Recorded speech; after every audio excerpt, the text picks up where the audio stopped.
নমস্কার। আজকে আমরা দেখব আমাদের বিভিন্ন কম্পিটিটিভ এক্সামের যে ধরনের প্রশ্নগুলি আসে তার খুব শর্টকাট মেথডে আমরা কিভাবে অঙ্কগুলি করতে পারি।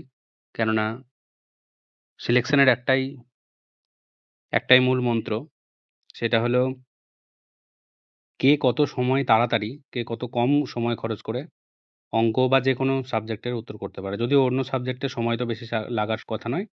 যত সময়টা নষ্ট হয় অঙ্কেই। কিন্তু আমরা এখন দেখব যে কত সহজে খুব সহজ নিয়ম ব্যবহার করে আমরা কিভাবে অঙ্কগুলি করতে পারি। বেশ, তো আমরা শুরু করি আজকের ১ম অঙ্ক দিয়ে। আমাদের ১ম অঙ্ক সকলে দেখতে পাচ্ছে স্ক্রিনে। Find the surface area of a sphere whose diameter is equal to 22 centimetre. একটি গোলকের পৃষ্ঠতলের ক্ষেত্রফল নির্ণয় করুন যার ব্যাস 22 সেন্টিমিটার। পৃষ্ঠতলের ক্ষেত্রফলের ফর্মুলা হলো 4 পাই r স্কয়ার। অর্থাৎ এখানে r এর মান দেওয়া আছে ১১। ২২ এর অর্ধেক ১১। তাহলে সেই হিসাবে ধরতে গেলে এর যে উত্তরটা হবে সেখানে ১১ র মাল্টিপল থাকতে হবে। অ্যাকচুয়ালি ১২১ এর মাল্টিপল থাকলে r স্কয়ার না ১২১ এর মাল্টিপল। ১২১ এর মাল্টিপল তো আমাদের সহজে বের করা কঠিন। তাই আমরা ১১ র মাল্টিপল দেখব কোন অপশনে রয়েছে। আমরা আগে অপশনের দিকে তাকাবো। আমরা যেকোনো অঙ্ক করার সময় একটা কথা মাথায় রাখবো, অঙ্কের প্রশ্ন পড়ার সাথে আমাদেরকে কিন্তু অপশনগুলো একসাথে দেখতে হবে। অপশনের মধ্যেই উত্তরটা লুকিয়ে আছে না? যে অপশন দেখেই যাতে উত্তর করা যায় সেই ব্যবস্থাটা আমাদেরকে করতে হবে। যাই হোক, আমাদের যে উত্তরটি হবে সেটি ১১ র মাল্টিপলে আসবে। দেখা যাক। ১ম টি ১১ র মাল্টিপল দেখার নিয়ম হলো first place, third place, fifth place এরকম যদি থাকে সেগুলো যোগ করা এবং second place, fourth place, sixth place যোগ করে যেটা ১ম যোগ হলো সেটা থেকে ২য় যোগটা বাদ দিলে যদি ০ অথবা ১১ র মাল্টিপল হয় তাহলেই সেটি ১১ দ্বারা বিভাজ্য হয়। তো এখানে দেখতে পাচ্ছি ফার্স্ট প্লেসে ৪ রয়েছে এবং থার্ড প্লেসে ৪ রয়েছে। তো অর্থাৎ ৮ এবং সেকেন্ড প্লেসে ৮ রয়েছে। ৮ থেকে ৮ বাদ দিলে ০। তার মানে এটি ১১ র মাল্টিপল। এটা ১১ র মাল্টিপল হচ্ছে না। পরেরটা সেকেন্ড বি অপশনে ৫ আর ২ এর ৭ থেকে ০ বাদ দিলে কখনোই ০ হয় না বা ১১ র মাল্টিপল হয় না। সি এরটা হলো ১ এবং ৩ যোগ করলে ৪ হচ্ছে এবং ৪ থেকে ৫ বাদ দিলে -১ হচ্ছে। সেক্ষেত্রেও সেটি ০ বা ১১ র মাল্টিপল হচ্ছে না। ডি এরটা দেখুন, ১ম এ ফার্স্ট প্লেস এবং থার্ড প্লেস যোগ করলে ২ হচ্ছে এবং ০ এবং ৯ যোগ করলে ৯ হচ্ছে। তো ২ থেকে ৯ বাদ দিলে -৭ হচ্ছে যেটা কখনোই ১১ র মাল্টিপল নয়। তো সব দিক থেকেই ১ম অপশনটাই হলো সঠিক উত্তর। এবার যদি কারোর মনে হয় যে না, এভাবে আমি করব না, আমি সঠিক সম্পূর্ণ পদ্ধতিতে করব, সেটা সে করতে পারে। আমি সেটাও দেখিয়ে দিচ্ছি। বেশ, একবার মিলিয়ে দেখাই ভালো। দেখুন, ১ম এ কি দেওয়া আছে? ডায়ামিটার দেওয়া আছে বা ব্যাস দেওয়া আছে। ডায়ামিটার সমান ২২, তার মানে রেডিয়াস সমান ১১ হবে। মানে ব্যাস ১১ হবে। সরি, ব্যাসার্ধ ১১ হবে। আ এখন গোলকের বক্রতলের ক্ষেত্রফলের ফর্মুলা হলো 4 পাই r স্কয়ার। 4 এবং পাইটা যেহেতু সব অপশনেই রয়েছে তাই পাইটাকে আর আলাদা করে ভাঙার দরকার নেই। r এর মান ১১ স্কয়ার মানে ১২১। তার মানে ৪৮৪ পাই। এভাবে করলেও হবে, এভাবেও খুব একটা সময় লাগছে না। তো যার যেটা সুবিধা মনে হবে সে সেটা ব্যবহার করবে। একটা ২৫০ মিটার লম্বা ট্রেন এর 250 metre long a train train এখানে টা বাদ চলে গেছে। Train crosses a bridge 750 metre long in 20 second. বেশ। তাহলে ২৫০ মিটার লম্বা একটা ট্রেন সে ক্রস করছে একটি ব্রিজ যেটা ৭৫০ মিটার লম্বা। ২৫০ মিটার লম্বা ট্রেনের সাথে ৭৫০ মিটার লম্বা একটি ব্রিজ ক্রস করতে সময় লাগছে ২০ সেকেন্ড। তার মানে এই টোটালটা হচ্ছে ১০০০ মিটার। ১০০০ মিটার কভার করতে তার সময় লাগছে 20 সেকেন্ড। আবার বলছে ১৫ সেকেন্ডে সে একটি প্ল্যাটফর্ম ক্রস করে। তাহলে ১৫ সেকেন্ডে সে প্ল্যাটফর্ম ক্রস করছে এবং তার সাথে তার যে নিজস্ব দৈর্ঘ্য ২৫০ মিটার সেটিও ক্রস করছে। তাহলে এটা ঐকিক নিয়মে খুব সহজেই করা যায় যে ২০ সেকেন্ডে সে যাচ্ছে ১০০০ মিটার। তাহলে ১ সেকেন্ডে সে যাচ্ছে ১০০০ ডিভাইডেড বাই ২০ এবং ১৫ সেকেন্ডে সে যাচ্ছে কত? ১০০০ ডিভাইডেড বাই ২০ ইন্টু 15 সমান 50 750 5 পনেরো 75 750 এবং ট্রেনটির দৈর্ঘ্য হলো 250 মিটার। 250 মিটার বাদ দিয়ে দিলে প্ল্যাটফর্মের দৈর্ঘ্য হয়ে যাচ্ছে 500 মিটার। এটাই আমাদেরকে বের করতে বলেছিল প্ল্যাটফর্মের দৈর্ঘ্য কত? 500 মিটার, অপশন সি। দেখুন খুব সহজেই এটা করা যায়। আমরা পরের অঙ্কে চলে যাই। এটি খুব সহজ অঙ্ক। এটি এখান থেকেই করে দিচ্ছি, লিখছি না আলাদা করে। 3/5 অফ, সবগুলোই অফ আছে। তার মানে সবগুলোই গুণ, গুণ, গুণ, গুণ ধরে নিলেই হয়ে গেল। 5, 5 কেটে গেল। এখানে 7 3 21, এখানে 3 তিরিক্ষে 9, 3 একে 3 চলে গেল। 4 6 24 এবং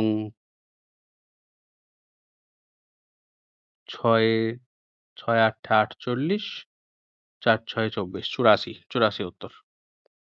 এটা খুবই সহজ। এটা সিম্পল ক্যালকুলেশন। এটা বোঝানোর কিছু নাই। নেক্সট প্রশ্ন। কি বলছে? In a class 82% student passed and 2% students were placed in the reappear category. The number of students who failed was 592. What was the total number of students in the class? এই 2% শিক্ষার্থী পুনরাবির্ভূত মানে সে হয়তো ওই 2% পরীক্ষার্থী হয়তো পরীক্ষা দেয়নি বা সে আবার পরীক্ষা দিতে চাইছে।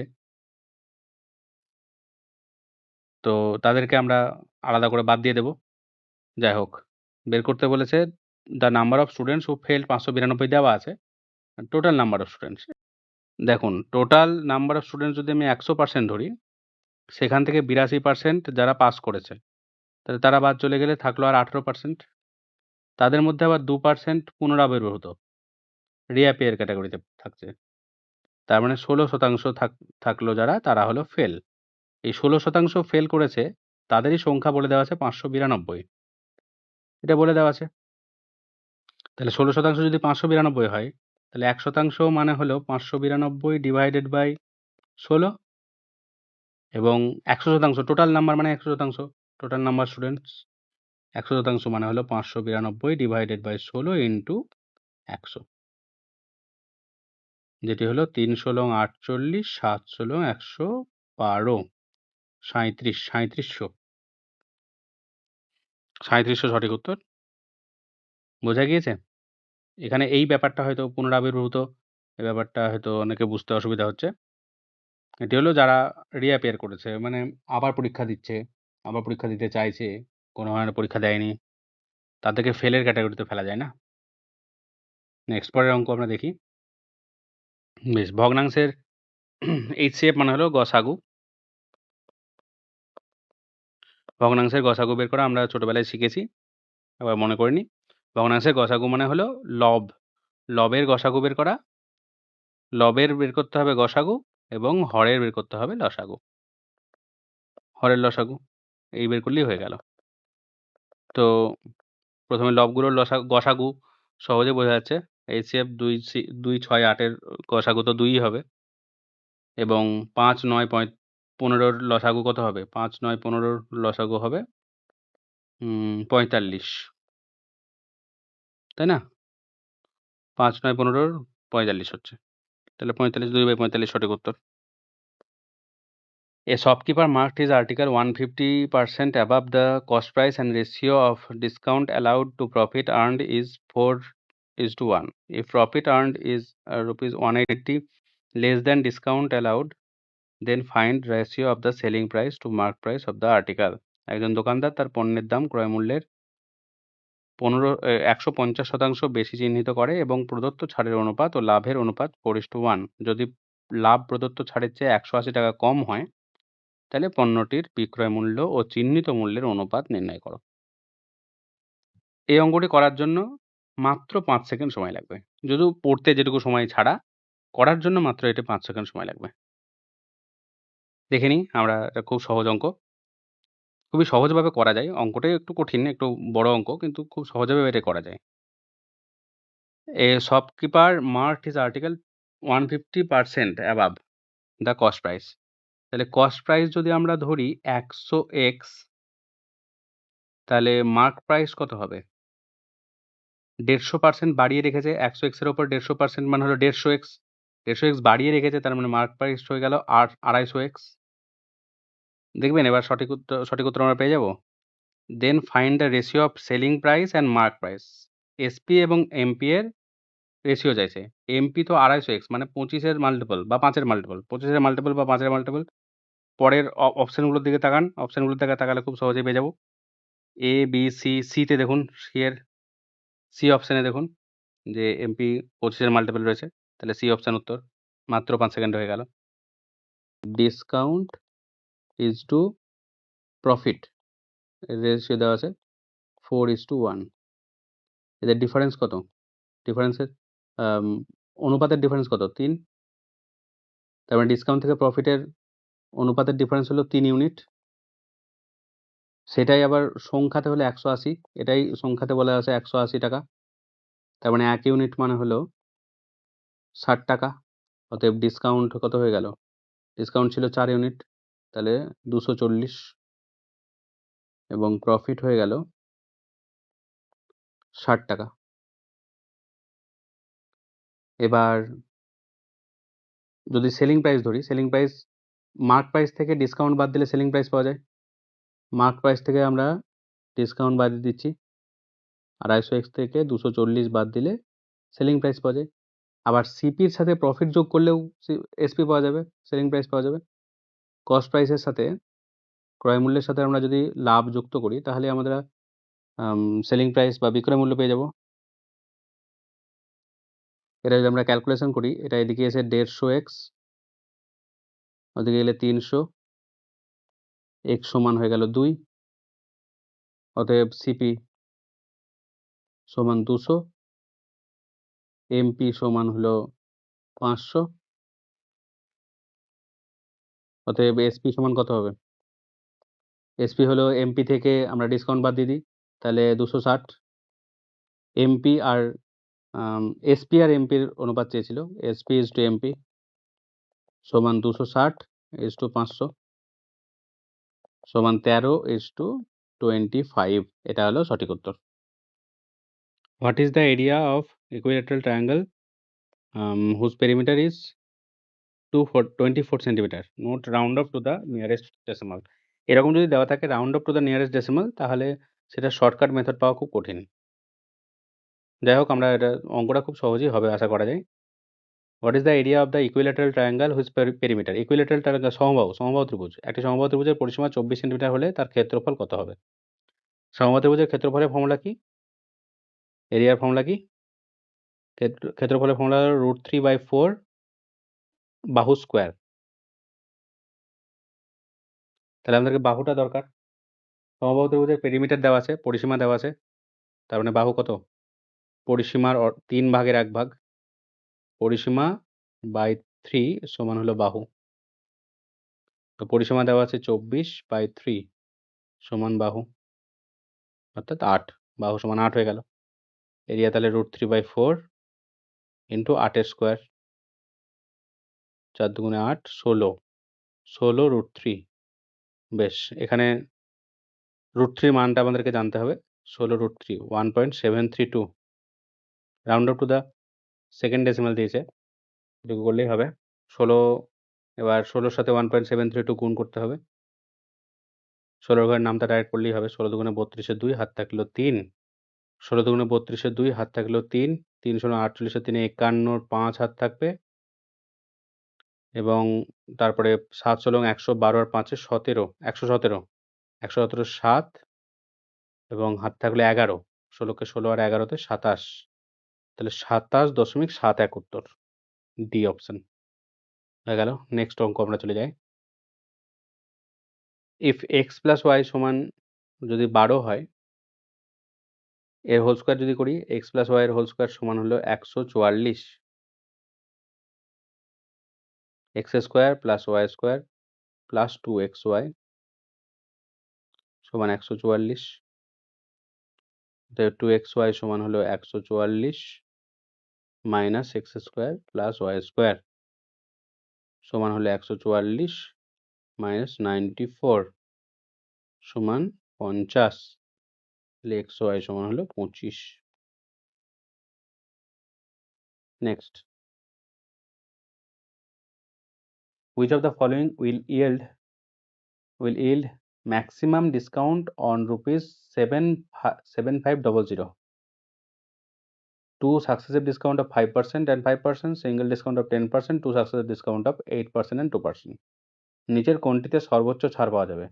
7500 উপরে, 7500 উপরে নিচের কোনটিতে সর্বোচ্চ ছাড় পাওয়া যাবে? এটা দোকানে যাওয়া হলো, সে অফার করলো যে সে দুবার ডিসকাউন্ট দেবে, 5% ডিসকাউন্ট দেবে, আবার 5% ডিসকাউন্ট দেবে। আরেকটা দোকান বললো, এটা ফার্স্ট কেস। সেকেন্ড কেস বলছে যে সে একটাই ডিসকাউন্ট দেবে 10%। থার্ড দোকান বলছে যে সে প্রথমে 8% ডিসকাউন্ট দেবে, তারপর 2% ডিসকাউন্ট দেবে। সব ক্ষেত্রে যোগ করলে দেখা যাচ্ছে 10% হচ্ছে। এটা সি উত্তর নয়, এটা সবই সমান নয়। বেশ, এটা একদম খুব সহজ একটি উত্তর আছে, খুব সহজে, মানে দেখার সাথে সাথে এটা উত্তর করা যায়, 1 সেকেন্ডে উত্তর করা যায়। সেটি হলো যে যখনই দুটো সাকসেসিভ ডিসকাউন্টের যোগফল যদি সেম, যদি যে অপশনগুলো দেওয়া আছে সেগুলো যোগফল যদি সব সেম দেওয়া থাকে, সেক্ষেত্রে অঙ্কটি করা যায়, শর্টকাটে করা যায়। যদি সেম না দেওয়া থাকে তাহলে খাটনি আছে। এখানে এটা তো 0% সেকেন্ড কেসে, দ্বিতীয় ডিসকাউন্টটা হলো 0%। যেখানে ডিসকাউন্টের ডিফারেন্স সবথেকে বেশি, সেখানে ম্যাক্সিমাম ডিসকাউন্ট পাওয়া যাবে। প্রথমটাতে ডিসকাউন্টের ডিফারেন্স হলো মাত্র 0, তাহলে এটাতে ম্যাক্সিমাম পাওয়া যাবে না, এটাতে মিনিমাম পাওয়া যাবে। পরেরটাতে ডিসকাউন্টের ডিফারেন্স হলো 10, তো সেক্ষেত্রে এটা বেশি হচ্ছে। নেক্সট পরেরটাতে ডিসকাউন্টের ডিফারেন্স হলো 6। তার মানে সেকেন্ড কেস যেটা, সেই কেসটা হলো সঠিক উত্তর। সেটাই হলো সবথেকে বেশি ছাড় দিচ্ছে। সেকেন্ড কেস অপশন এ তে আছে, তো এটাই হলো সঠিক উত্তর। এটা হলো একদম শর্টকাট পদ্ধতি, দেখার সাথে সাথেই আমরা এটার উত্তর করতে পারি। কিন্তু যদি আমরা ভাবি যে না এভাবে করব না, এটা পুরো মেথড চাই, তাহলে পুরো মেথড আমি করে দিচ্ছি। বেশ, সাকসেসিভ ডিসকাউন্টের ফর্মুলা একটা আছে, যেটা সকলেই হয়তো মুখস্থ আছে, আমি একবার লিখে দিচ্ছি। সাকসেসিভ ডিসকাউন্টের ফর্মুলা হলো a plus B minus ab by 100। A হলো প্রথম ডিসকাউন্ট, বি হলো সেকেন্ড ডিসকাউন্ট, আর বাকি ওটাই। তো এক্ষেত্রে হচ্ছে প্রথম ক্ষেত্রে ফার্স্ট কেসে প্রথম ডিসকাউন্ট হলো 5, তারপর ডিসকাউন্ট 5 মাইনাস 5 ইন্টু 5 বাই 100 সমান 10 মাইনাস 25 বাই 100 সমান 10 মাইনাস, এটা হলো 0.25, 10 মাইনাস 0.25 মানে হলো 9.75। সেকেন্ড কেস তো 10%। এবং লাস্ট কেস বা থার্ড কেস কি? থার্ড কেস হলো 8 প্লাস 2 মাইনাস 8 ইন্টু 2 বাই 100 সমান হলো 10 মাইনাস 16, 0.16, তার মানে 9.84। তো দেখা যাচ্ছে সেকেন্ড ক্ষেত্রে সব থেকে বেশি ছাড় পাওয়া যাচ্ছে, তার মানে অপশন এটা হলো সঠিক উত্তর। নেক্সট, আমাদের আজকের শেষ প্রশ্ন। 4 bells ring simultaneously at starting and interval of 6 second, 12 সেকেন্ডটা বাদ চলে গেছিলো টাইপিংয়ে, 15 second and 20 second respectively. How many times they ring together in 2 hours? বেশ, এটা আমরা সলভ করার চেষ্টা করি। দেখো, প্রথমে 6, 12, 15 আর 20 এলসিএম বের করতে হবে, লসাগু। এদের এলসিএম কত হবে? এদের এলসিএম হবে 60, অর্থাৎ প্রতি 60 সেকেন্ডে একবার করে সবাই মিলে একসাথে বাজবে, প্রত্যেকটা বেল ঘন্টাগুলো একসাথে বাজবে। 60 সেকেন্ড মানে 1 মিনিট, 1 মিনিটে একবার করে বাজবে। বলছে 2 ঘন্টায় ওরা কতবার বাজবে? তাহলে 2 ঘন্টা মানে হলে 120 মিনিট, তাহলে 120 বার বাজার কথা। এইখানে সবাই ভুল করবে, এখানে একটা ভুল হয়ে যাবে, 120 দাগ দিয়ে বসে থাকবে, কিন্তু এটা 120 নয়, সঠিক উত্তর হলো 121। কেন? কেননা প্রথমে এই যে একটা লাইন দেওয়া আছে স্টার্টিং বলে লেখা আছে যেটা, অথবা যদি আমরা বাংলায় দেখি যে 8টি ঘন্টা একই সাথে বাজতে শুরু করে, তাহলে বাজতে শুরু করেছে মানে যখন 0 সেকেন্ডে তখন একবার বেজেছে, তারপরে প্রত্যেক 1 মিনিট বা 1 মিনিট অন্তর অন্তর একবার করে বাজছে একসাথে, তার মানে টোটাল 120 আর 1 মানে 121 বার বাজবে। সঠিক উত্তর 121 বার। তো আজকের লেসন এখানেই শেষ হলো। যদি আমার এই পদ্ধতিগুলো ভালো লেগে থাকে তাহলে আপনারা আমার এই চ্যানেলটিকে সাবস্ক্রাইব করে পাশে বেল আইকনটি ক্লিক করে রাখুন। অনেক আপডেটের জন্য এরকম অনেক অঙ্ক, অনেক শর্টকাট মেথডের অঙ্ক আমার এই চ্যানেলে আপলোড হবে। ধন্যবাদ সকলকে। জয় হিন্দ।